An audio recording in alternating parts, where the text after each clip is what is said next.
Meu nome é Ana Cristina Aguilar Viana, ou Ana Viana. Eu sou a presidenta do Instituto Política Poder para Mulheres.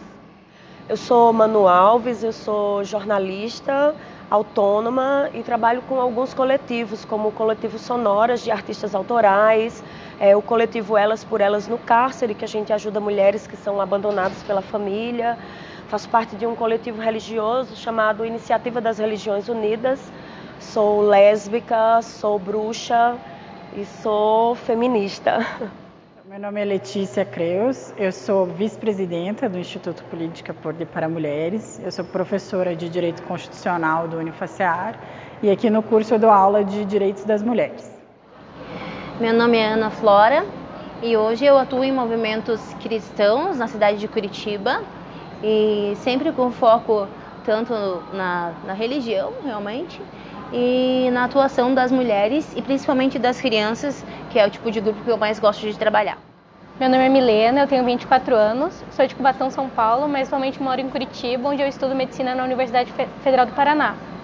Sou militante feminista pelo coletivo Maria Fausto de Macedo e também militante do movimento negro pela Frente Negra da UFPR. Meu nome é Nauê Japim, sou indígena, sou Munduruku, do Amazonas, nasci em Parintins. Meu nome é Michele Silva, nome de branco. Eu entrei na política aos 30 anos, quando eu vi que os meus projetos em sala de aula eles eram usados pelos políticos e eu não tinha autonomia nenhuma para responder por eles. Daí então eu comecei a perceber que meu povo está sendo usado, né, onde a nossa cultura, todo o nosso bem material e imaterial estava sendo usurpado. Então eu entrei na política para defender nossos territórios culturais, nossos espaços sociais e nossas demandas políticas com as quais nosso povo vem lutando há anos. Ser mulher no Brasil é ser dizimada, é ser massacrada. E se você é trans, isso só vai indicar uma carga 10 vezes mais difícil. Comecei muito cedo como professora, atuei na educação básica e depois fui para a educação superior. Trabalho atualmente na formação docente, né, com as disciplinas Educação em Movimentos Sociais, Educação Sexual. Tenho também projetos de extensão com mulheres sobre gênero e sexualidade desde 2011. Né? Então são 8 anos com projetos de extensão atuando com mulheres na periferia, nas escolas públicas e tentando corresponder um pouco, né, a essa necessidade de levar para as periferias e para as pessoas que estão fora da academia um pouco do conhecimento que é produzido, ou seja, transformar esse conhecimento num conhecimento útil para todo mundo. Quando eu fui para a área da arte, eu defendi a arte pública, a arte para todos, a arte, não a arte fechada em galerias e museus apenas, mas a arte que todas as pessoas, de todas as classes sociais, de todas as condições, pudessem ter acesso com facilidade. O que instiga meu interesse pela política é porque eu já atuo um pouco nesses grupos, nesse movimento chamado TLC, Treinamento de Liderança Cristã, e na Infância Missionária, que é um grupo de crianças que visa despertar a missão, né, a visão de ser missionário pelo mundo. Então, atuando nesses dois grupos, já fazem alguns anos, eu senti que chegou uma hora que você precisa de mais espaço, mais visibilidade e de entender melhor a política para conseguir atuar de uma forma que você consiga atingir mais pessoas. Então eu quero atingir mais pessoas com coisas boas, por isso que estudar política e quem sabe atuar na política, seja como um cargo político mesmo eletivo ou em bastidores, propondo políticas públicas, eu acho que é para abranger mesmo e impactar mais pessoas positivamente. Trabalho com um projeto de pedagogia indígena na aldeia Cacanéporã, com as etnias Xetais, Canhangues e Guaranis, e a minha, que é Munduruku. Faço parte da Associação das Mulheres da Saúde Indígena, dentro da Prefeitura de Curitiba, representação no Paraná e no Conselho Nacional de Saúde. E sou contra a municipalização, principalmente porque nas minhas terras, lá no Amazonas, como os territórios são muito distantes, é inviolável o nosso direito de procurar um município para ser atendido. Então, é importante que nós tenhamos essa compreensão de todos os governantes que atuarem no poder e que nossa Constituição ela seja respaldada, respeitada, com pluralidade de direitos, com equidade e que nossos direitos indígenas também sejam representados e respeitados. porque nós somos diferentes etnias, nós temos nossa própria língua, nossa própria cultura e nossa própria religião. Então nós pedimos respeito pelo nosso patrimônio cultural e memória dos nossos ancestrais. A minha defesa de que a arte deveria ser para todos sempre foi vista com maus olhos pelos artistas e pelos professores de arte, porque eles sempre tinham, pelo menos até então, uma mentalidade de que a arte não é para todos. Nós somos também naturalmente políticos e nós também temos desejo de participar da formação das estruturas. Mas dizem que a gente é incapaz. Já fui desacreditada por ser mulher, já fui meio barrada por ser mulher. O ser mulher ainda na minha profissão, eu sou advogada, também é uma barreira, né? Já deixei de conseguir algum tipo de cargo por ser mulher ou também por ser respeitada na minha profissão por ser mulher. Como docente, como uma mulher que ousa ser professora nesse ambiente tão machista e classista, racista que é o direito, a gente tem que a todo tempo estar se reafirmando como uma pessoa que tem poder, uma pessoa que tem conhecimento, uma pessoa que está ali com domínio da turma. Isso às vezes é muito complicado, até porque eu tenho muitos alunos que são até mais velhos que eu, e isso é bastante evidente, como às vezes eles não me respeitam como eu gostaria que respeitassem. Desde sempre eu tive sorte e azar de ser educada por uma mãe com princípios machistas. Então, por conta disso, eu nunca deixei de fazer nada, isso nunca me impediu. Apesar de tudo, já tentaram me impedir de assoviar, mas eu assoviava assim mesmo quando era criança e desde então eu nunca permiti que isso me impedisse de fazer qualquer coisa. Olha, eu sempre fui muito polêmica na minha vida pessoal. Desde criança eu peitava muito os homens da minha família. Eu sou de uma família de origem portuguesa por parte de mãe, então aqueles homens bem conservadores que acham que as mulheres têm que ficar em silêncio, que as mulheres têm que se submeter a opiniões masculinas. E eu desde pequena sempre fui aquela que peitava muito os meus tios. Até hoje tenho várias questões, assim, principalmente políticas, que eu me imponho para cima deles. Eu sempre fui aquela mulher que gostava de ir em estádio, sou sócia do meu clube até hoje, então meu pai sempre me incentivou. Acho que eu tive essa vantagem de ter na minha família tanto um pai quanto uma mãe que sempre reforçaram esse lado de que a mulher deveria estar em qualquer espaço, no espaço que ela quer, no espaço que ela gosta, que ela se sente bem. Já deixei de, por exemplo, andar na rua sozinha por medo em alguns horários. Eu gosto de ir para a academia à noite, já deixei de ir para a academia em determinados horários por medo de retornar sozinha em torno de 10h30 da noite. Já é um horário que a gente não sabe se a gente vai voltar com vida, se a gente vai voltar inteira, se a gente não vai passar por algum tipo de violência.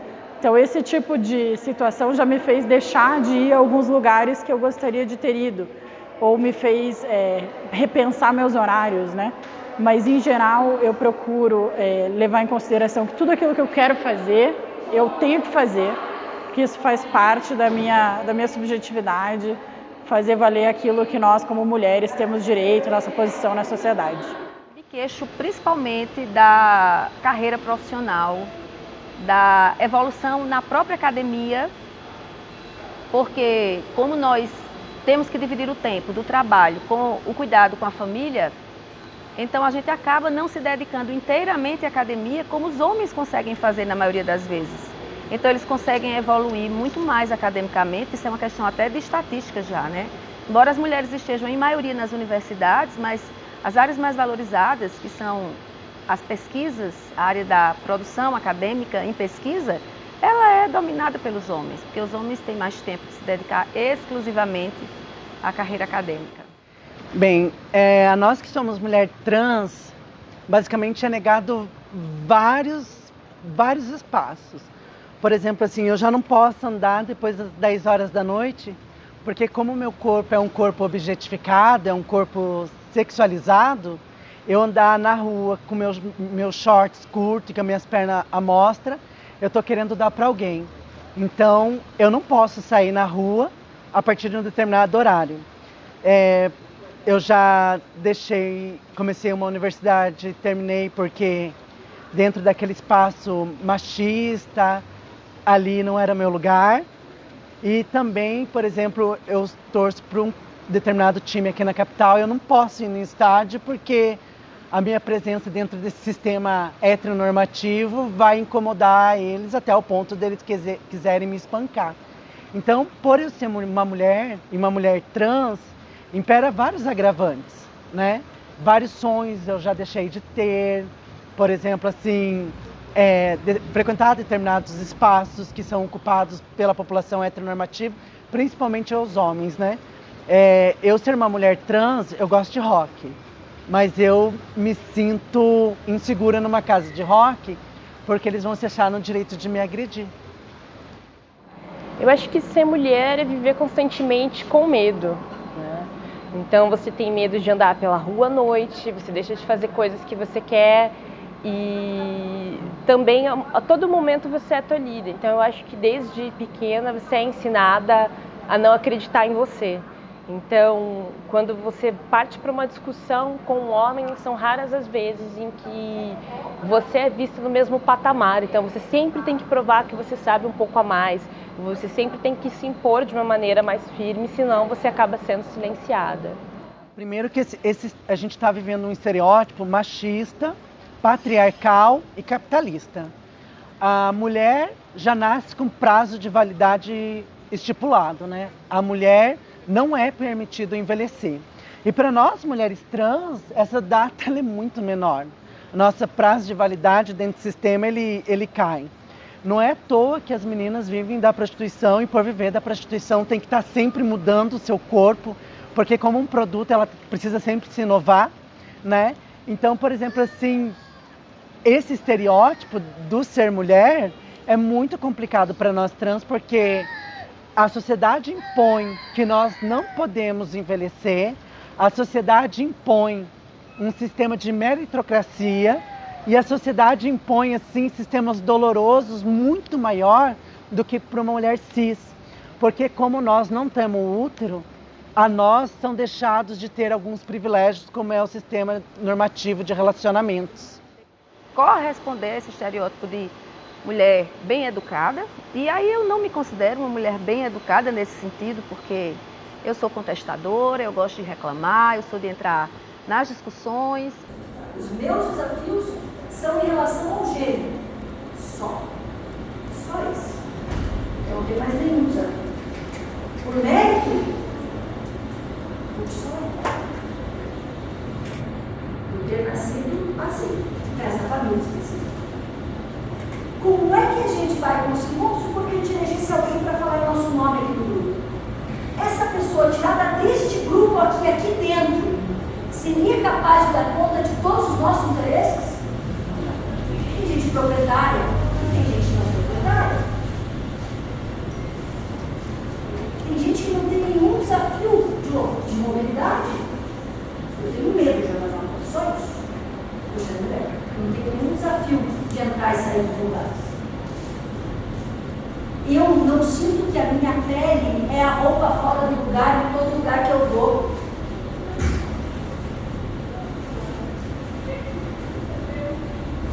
Isso faz com que a gente seja muito diferente entre a gente. Se a gente eleger uma representante, como é que essa representante vai poder dar conta de tudo isso? E pensem que as representantes, os representantes que estão no parlamento, que estão nas chefias do Poder Executivo, prefeito, governador, presidência, eles têm que representar todo mundo. Qual que é a minha crítica em relação a isso? É que eles sempre representam o mesmo grupo. A política é a maneira que a gente tem para mudar esse status quo que está aí. Essa questão, como eu posso dizer, essas diferenças, esses sofrimentos que estão aí. Então, por que eu trabalho com as mulheres que estão no cárcere? Porque elas não têm ninguém ali lutando por elas. Por que eu entro nesse contexto religioso? Porque se você não tiver cuidado, vai haver uma apropriação de tudo. Então, cerceando os direitos a partir de individualidades. Então, o meu agir político é para que todos tenham direito, e o direito essencial de existir e ser feliz. Eu acho que a importância de você ter uma sociedade que seja inteiramente representada.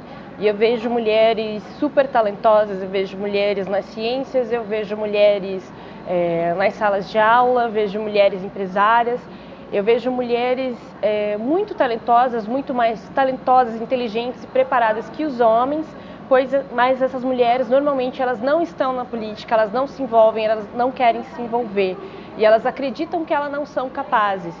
Então eu acho que a importância é aproveitar esses talentos para a sociedade e acho que com a mulher vem uma nova visão de vida, da política, do que é necessário para mudar esse país, e acho que tudo isso está sendo perdido. Entra tanto o machismo quanto o racismo estrutural, né? Às vezes a mulher já tem pouca credibilidade e quando ela é uma mulher negra ela ainda tem menos, e a gente sofre muitos ataques por todos os lados por estar tentando ocupar espaços que não deveriam ser ocupados por pessoas negras. Então, por exemplo, eu penso em seguir carreira cirúrgica, então eu sempre sou questionada porque não tem ninguém, não tem nenhuma mulher, muito menos mulher negra. São pouquíssimas que conseguem seguir essas áreas. E na política também são poucas mulheres que a gente tem exemplos, né, que conseguem chegar nesses cargos. Então eu acredito que a dificuldade é a gente romper essa estrutura, que é machista e racista. Na questão da mulher negra, você tem uma população brasileira ali feita de pretos e pardos e no fim das contas você não tem praticamente ninguém representando esses interesses, que não são interesses, como dizem, de pautas identitárias, são pautas humanitárias, são pautas que dizem respeito a uma maioria da população e não a uma minoria. Eu acho que quando a mulher negra traz as suas questões, as questões de quem está mais abaixo ali nessa pirâmide social, quando a mulher negra ascende, ela traz todo mundo junto, né? Porque ela é, digamos, a última escala dessa pirâmide social. A importância de ter uma mulher indígena na política é que nós, enquanto governo, nós podemos propor demandas para o próprio povo, né? Com a qual o nosso povo ele não é representado. Tem a demanda dos negros, né? Populações quilombolas, moradores de rua, do agronegócio, de todas as demandas, porém não tem dos povos indígenas. Então é de extrema importância que nós tenhamos essa representatividade, que essa representatividade ela possa ser coesa com as suas decisões, com as suas premissas, né? Representando o povo, representando a aldeia, que é um outro modo de ser e de existir, certo? Então, por isso que é importante se ter representatividade dos povos indígenas dentro de uma Câmara, de um Senado, para que a gente possa fazer nossas próprias políticas públicas. Primeiro que não existe nenhum respaldo, nenhum projeto de lei que nos ampare. Aí vem o feminicídio que tira as pautas trans. Então a gente vai ter que começar de baixo, literalmente de baixo, do construir. É você pegar o primeiro tijolinho e a primeira argamassa e começar a construir. Eu trabalhei em campanhas políticas desde muito cedo, já faz uns 15 anos que eu atuei como política. Em campanhas políticas e eu ajudei a eleger muita gente que eu discordo bastante de como elas agiram depois de eleitas. Então eu me senti na responsabilidade de buscar representatividades legítimas. Então por isso que eu comecei a me envolver em coletivos, atuar junto a organizações como uma forma de redenção e como uma forma de melhorar como as coisas estão acontecendo, de melhorar para as mulheres, de lutar por essas crianças que estão abandonadas, direitos religiosos. Então, isso que me moveu a entrar na política e eu estou levando essa expertise como política para juntar mulheres para a gente ocupar os espaços. Nenhum avanço acontece sem a participação dos políticos e dos legislativos. Então, eu quis ser, para a minha população, eu quis ser protagonista. Quando eu comecei a me interessar pela política, não é porque eu amei, mas porque existe uma invisibilidade de algumas pautas. Então, se eu não quero ser invisível, eu tenho que ser protagonista. E aí eu me filiei num partido político que é machista, que é classista, que é heteronormativo e que é a minha construção, que o meu corpo político, o meu corpo travesti político e a minha orientação trans, ela praticamente instiga a desinstabilidade do sistema. A minha participação na política é por construir um país justo, um país igualitário, por querer que a nossa população de travestis e transexuais tenha o mínimo de direito, que possamos viver acima dos 28 anos, que quando começou essa questão da reforma trabalhista, eu fiquei pensando assim, como é que a mulher vai se aposentar com mais de 60 anos? Como é que nós, mulheres trans, vamos sonhar em se aposentar se nós não conseguimos a empregabilidade? Peraí, a gente não consegue terminar o ensino fundamental, muitas vezes nem sonhamos com o ensino médio, quiçá com o ensino superior. E aí a gente não consegue a empregabilidade porque o sistema heteronormativo, cisgênero, nos tira desse espaço. E aí vem um sistema de reforma trabalhista que nem nos contempla. Então eu vou fazer parte do sistema político sim, porque eu quero ser contemplada, eu quero que a minha população seja vista e eu quero ser protagonista desse sistema. Enquanto a gente não tem alguém como referência em algum lugar, a gente nunca acredita que a gente pode chegar lá. Então acho que o principal é representatividade nesses espaços de poder, principalmente. Eu fui corajosa, me candidatei a candidata a deputada federal, porque a minha população não poderia mais ser invisibilizada. Eu acho que a gente pode andar, a gente pode falar, a gente pode ousar falar. E é engraçado quando a gente começa a falar, daí às vezes o sistema machista, patriarcal e misógino olha com cara assim, e ela fala? Bela, recatada e do lar, então esse eu não correspondo, né? Porque aí, a minha filha disse uma vez que eu era bela, desbocada e do bar. Depois que eu ingressei na faculdade de Direito, eu percebi o quanto tudo aquilo que eu fazia na minha vida pessoal era também político, né? Estar presente, ser uma mulher, estar presente numa universidade pública é um elemento bastante político. Ocupar espaços dentro dessa universidade pública também é fazer política. Estamos vivendo um momento, já digo porque são 20 e poucos anos só, né? De liberdade política, e a arte floresceu nesta época toda. Eu acho que não vai ter regime político que consiga calar. Bom, já não calou durante a ditadura militar, né? Por mais que houvesse perseguição séria aos artistas, não se calaram. Embora a maioria das pessoas compreenda que fazer política é se ligar a um partido político, se candidatar ou exercer um mandato, mas a política ela é desenvolvida no social sempre, desde sempre e sempre para sempre. E as meninas se espelham muito, e isso é bastante relevante para nós, isso nos faz seguir. Quando você tem as alunas mulheres que dizem, professora, eu me espelho em você, eu gostaria de ser você daqui a uns anos, ou é motivante vir para a tua aula, isso acaba trazendo toda a sensação ruim que alguns alunos homens nos fazem passar. Ter essa experiência com as mulheres é bastante gratificante. Eu sempre fui uma rebelde. Essa história de você ser criada por uma mãe que carrega esse estigma de o seu irmão pode fazer isso, você não pode porque você é mulher, sempre me impulsionou para dizer nada disso. Eu posso fazer tudo que eu quero, eu não vou me colocar como estigma. Também na família, né, a gente desenvolve uma ação política quando a gente transmite para os nossos filhos uma atmosfera de democracia dentro de casa, de debate, de negar o patriarcado, né? Então, neguei o patriarcado sempre, né?